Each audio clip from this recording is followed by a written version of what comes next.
Hey guys, so this has been a very tough time for the country and continues to be. It's been a very tough time for Black people for a very long time in this country as well. And I think that this is a good time to talk a little bit about racism and discrimination in real estate. Maybe not as pressing as some of the issues that we're dealing with, but I think that it's good to be aware of this stuff. It's good to be aware of the history of racism in the real estate industry. And it's good to be aware for people who aren't that this exists on systemic levels and has existed and it hasn't gone away. It maybe is less, hopefully is less than it has been in the past. Definitely is less than it has been in the long ago past. But it's still out there. And there was a report recently done, a 3-year undercover investigation by Newsday on racism in real estate in Long Island, which I'm going to read a little bit to you about. But I want to start by telling you about an experience that I had in real estate several years ago. And this is when I started doing real estate. I was in Colorado, in Boulder, and while I was there, I went on a pitch to a potential listing for another agent who I knew. And we went to the person's house, and I kind of was just there to observe and say hello and, just ride along in a way. And at some point, the conversation turned to, well, the seller was giving us a tour of the listing of the house.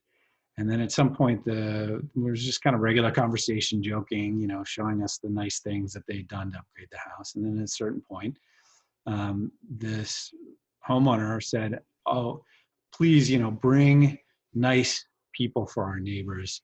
Just, we really want to leave them with some good people in the house, except no Jews."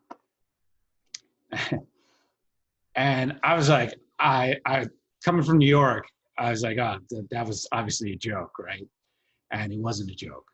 That was the way the person thought. They didn't want Jews buying their house because they're worried about their neighbors having Jews for neighbors, okay?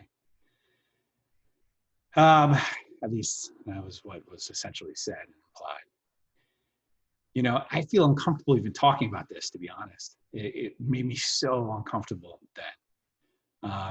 And I share it though, because I think it's important for people to realize that this stuff exists.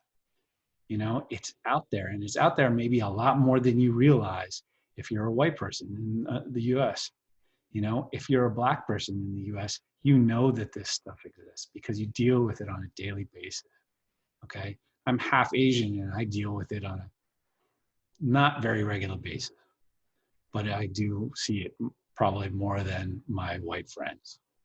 Okay, so with that said, I want to talk a little bit more about racism, institutionalized racism, and systemic racism, which is not necessarily an institution, but it is stuff that exists in the system, right? So there's 3 different main types of racism in real estate. One is blockbusting, another is redlining, and the third is steering.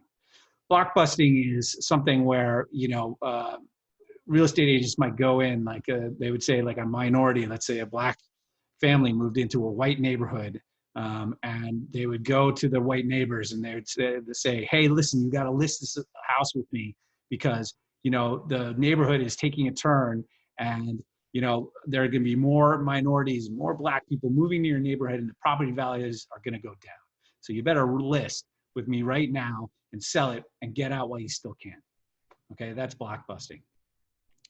I think that this, I don't know of this happening anytime in New York City. It's probably more the opposite. It's more like people are moving in, into traditionally white people are moving into traditionally Black neighborhoods and driving up values, but making it harder for people to rent over the long term. The second thing is redlining. So redlining is the practice that used to occur. It's illegal now, obviously, but where banks would not lend to certain neighborhoods. They would not provide mortgages for people who wanted to buy in certain neighborhoods. That could have the effect of really driving down prices, obviously, because if you can't get a mortgage to buy in a certain area, then the vast majority of buyers are not going to be able to afford to buy in that area. So redlining was a practice that they applied primarily to minority communities, and has existed all over the place and in New York City. And then the third form of systematized discrimination in real estate is called steering. And steering is when you steer people away or towards a neighborhood based on racial or ethnic or religious demographics, right? So steering could be steering your white buyer customers to a primarily white neighborhood and steering them away from an ethnic, darker, Black, Hispanic, Asian neighborhood, whatever it is. So steering is the thing that is more prevalent today, I think. And this is also what the source of this Newsday, this 3-year undercover investigation that Newsday did, that just came out at the end of 2019, studying real estate companies in Long Island. And what they found was that there was a lot of steering that went on. There were a lot of discriminatory practices that happened with the agents that they tested. The way they do testing is they create 2 sort of fake buyers, let's say, or fake sellers, could be as well. And with but in the buyer case, they would create 2 people there. They would give them a similar financial story, and they would have them go talk to the same agent and have them, or a host of agents, and then have them, look for the same criteria of a house, and then see how the agents treated them. I want to show you the, I want to show you the article, and I'll tell you a little bit about, some of the things that they did. Okay. So for example, one agent in Long Island would say that they would only take the Black people out to see new houses if they would show them that they had a pre-qualification. In other words, the bank had vetted them already. Whereas with the white tester, they didn't ask for that. Okay, that's one example. Let me pull this up. I find this tough. I find this tough to talk about, because it's I don't know. It's hard. It's hard to talk about this stuff, especially now. But I think it's so important for people to hear. So here you go. This is the projects.newsday.com/Long Island, /real estate agents investigation, with dashes in between. I will try and post the link to this article. It's a great article. It's very extensive, and goes through how the people were discriminated against. But I thought I would skip to this part here. Testing found evidence that Black testers experienced unequal treatment 49% of the time. Newsday's Black testers experienced disparate treatment at higher rates than did Hispanic, 39%, and Asian testers, 19%. In 11 cases, agents directed Black testers to different neighborhoods than white testers in comparisons that showed evidence of steering. In 5 instances, agents imposed conditions on Black testers that amounted to the denial of equal service compared with conditions requested of white testers. In 3 cases, agents either spoke about steering to the white tester, but not the Black tester, or volunteered information about the ethnic makeup of communities only to white testers. Altogether, agents provided white testers an average of 50% more listings than they gave to black counterparts, 39 compared to with 26, including instances when agents provided no listings to one tester. So this is a long article. There's really a lot of things. And I guess, you know, these are pictures of the agents, of the people who are testing. And it just goes on. So I want to suggest to you that, one, if you're a buyer or seller, you should know that we're not allowed to, we as agents are not allowed to talk to you about demographic information. We're not allowed to talk to you about religious information like demographics.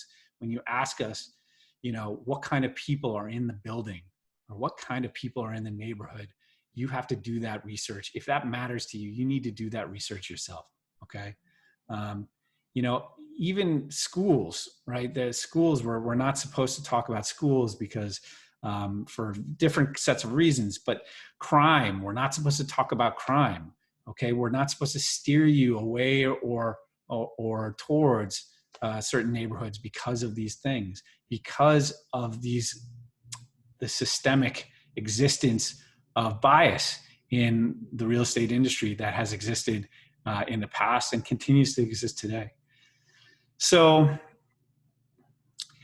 the other thing that is worth noting about this, and if you've stuck around this long, I applaud you, you know, but this is truly important stuff. The ability to buy real estate is one of the greatest wealth creations in the history of the country, right? Probably in the history of the world. You know, more people become worth more money through real estate than any other way because of the appreciation of values and because of, like, you know, having buying in the right neighborhood that is appreciating, right? And so when you create bias, when bias exhibits itself in real estate, it is not just a matter of like, well, what neighborhood are people living in, and what school system are they living in? But it's also a question of real estate values. It's also a question of wealth inequality. So it matters on various levels, and wealth inequality is something that should matter to all of us in this country because there is so much of it. I wanted to just share this. I hope that you think about these things. I hope that together we can work against treating people differently because of the way that they look. One thing I should mention too is that there were two companies. They tested all the major companies in Long Island, that real estate companies, for bias, and found bias in all of them except for two companies. And those two companies were Daniel Gale Sotheby's and Corcoran, which is my company, which I'm very happy and very proud to be able to say that Corcoran agents in Long Island didn't show signs of discrimination based on race. I can tell you as a multiracial person that makes me happy on both a professional and a personal level. And it makes me happy to be at a company that holds to higher standards. So, yeah, with that, I wish you all luck. Stay safe, stay distance, protest if you need to, if you can. And I'll talk to you again. Bye.